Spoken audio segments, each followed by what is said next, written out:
মাছটা সুন্দর করে ভাজি হয়ে গেছে, এদিক দিয়ে লাউ শাকটাও ভাজি হয়ে গিয়েছে আমার। কি সবুজ দেখা যাচ্ছে দেখছো?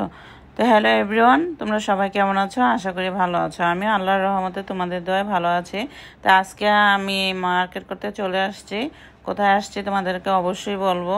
তবে গেঞ্জিগুলো কত সুন্দর দেখা যাচ্ছে দেখো, মানে কোনটা ছেড়ে যে কোনটা নিব কিছুই বুঝে উঠতে পারছি না। এই যে এদিক দিয়ে বাচ্চাদেরও আছে জামা কাপড়, প্যান্ট আছে, সব কিছুই আছে। তবে আমি ইজি শোরুমে চলে আসছি। ইজি শোরুমের প্রত্যেকটা গেঞ্জি, পাঞ্জাবি এবং টি শার্টগুলো এত সুন্দর, কি বলবো তোমাদের। আমি সবসময় এখান থেকে টি শার্ট কিনি, কারণ আমার খুবই ভালো লাগে ওদের কালেকশনগুলো। তোমরা যদি কেউ এখান থেকে টি শার্ট, পাঞ্জাবি এবং ছোট বাচ্চাদের ড্রেস কিনতে চাও তাহলে চলে আসবে 9 নম্বর সেক্টরে। এটা হচ্ছে ইজি শোরুম। তোমরা হাউস বিল্ডিং নেমে জিজ্ঞাসা করলে পেয়ে যাবে যে এই যে শোরুমটা কোথায়। তো আমার কেনাকাটি শেষ, এখন আমি চলে যাব বাসায়। বাইরে যে কি প্রচণ্ড রৌদ্র, তোমাদের কি বলবো, এত গরম। তো যাক, আমি বাসায় চলে আসি। এসে কি রান্না করবো ভেবেই পাচ্ছি না আজকে কি খাবো। আজকে শর্টকাটই রান্না করবো। এই যে সিম নিয়ে এসেছিলাম গতকালকে, 200 টাকা কেজি। ভাবা যায়, কিন্তু মানে আমার খেতে খুবই ইচ্ছে করছিল, তাই আমি হাফ কেজি সিম নিয়েছি। আসলে আমাদের যারা মধ্যবিত্ত ফ্যামিলিরা আছে তারা তো মানে কারো কাছে কিছু বললে কেউ বিশ্বাস করবে না যে আমরা কি পজিশনে আছি। তারপর আমাদেরকে খেতে হবে, কিছু করার নাই। যে যতটুকু পারি ততটুকু দিয়ে সংসার চালাতে হবে। তো আমি আলু দিব কয়েকটা, কারণ ভাজির মধ্যে আলু না দিলে ভালোই লাগে না। এই গরমের মধ্যে বেশি বেশি সবজি খাওয়া ভালো। পানি জাতীয় খাবারগুলো খেলে শরীর ঠান্ডা থাকবে, না হয় শরীর যে জ্বালা পোড়া করে, উফ।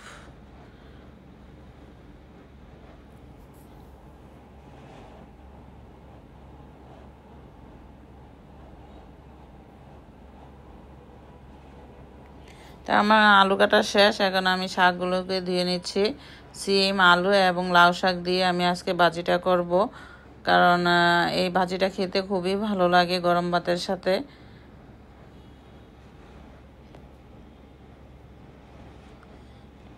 এখানে আমি কই মাছ নিয়েছি, আমি কই মাছও ভাজি করব, কারণ তরকারি খেতে ভালো লাগতেছে না। দেখো, বাজার থেকে মাছ কেটে নিয়ে আসছে, তারপরও মাছের ভিতরে কতগুলো ময়লা রয়েছে এবং আঁশ রয়েছে, সেগুলো পরিষ্কার করে নিলাম।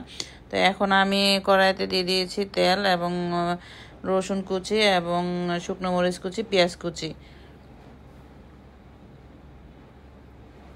একটু ভাজা ভাজা হয়ে গেলে আমি শাকগুলো দিয়ে দিব।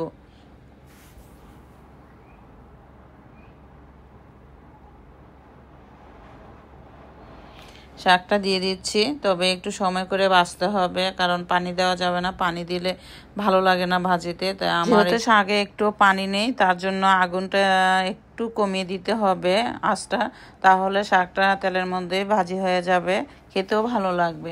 তো এখন দিয়ে দিচ্ছি একটু হলুদ, কারণ হলুদটা দিলে শাকের কালারটা সুন্দর দেখা যাবে। অবশ্য আমাদের নানি চাচিরা বলতো যে তরকারি কাটার সিস্টেম দেখলে বোঝা যায় যে রাঁধুনি কেমন রান্না করে।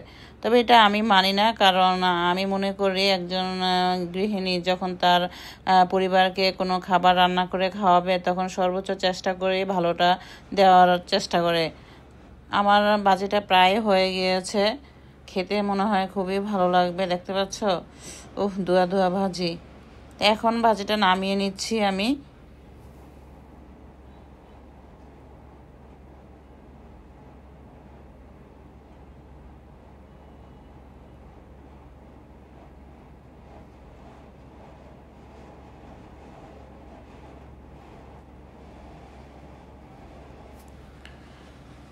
এই যে তোমাদেরকে দেখিয়ে দিচ্ছি, দেখছো কত সুন্দর কালার হয়েছে না? খেতেও খুব ভালো লাগবে। তো যাক, আমি হলুদ এবং লবণ দিয়ে মাছটাকে আগে থেকে মেখে রেখেছিলাম, এখন কড়া করে ভেজে নেব। কই মাছ যত কড়া করে ভাজা হয় এবং গরম গরম খাওয়া যায় তা ততটাই ভালো লাগে। সাথে যদি শুকনো মরিচ থাকে, উফ, আর তো কথাই হবে না। এবার সাবধানে কই মাছ বাছতে হবে। আজকাল সব মাছই, এখন সব মাছই ফুটে। আগে পাঙ্গাস, পাবদা, তারপর বোয়াল মাছ ফুটতো, এখন কড়াইতে যে কোনো মাছ দিলে ফুটে। এই যে দেখো আমি মরিচ সংরক্ষণ করে রাখার জন্য কতগুলো মরিচ ভেজে নিচ্ছি। এগুলো আমি ভাজি বা যে কোনো ভাজির সাথে এই শুকনো মরিচটা খেতে ভালো লাগে। তো আমার প্রচণ্ড ক্ষুধা লেগেছে, আমি চলে আসছি। এই শাকভাজিটা দিয়ে আগে খাবো, শাকভাজিটা খেতে যে কি ভালো লাগবে, উফ অনেক মজা লাগতেছে গাইস।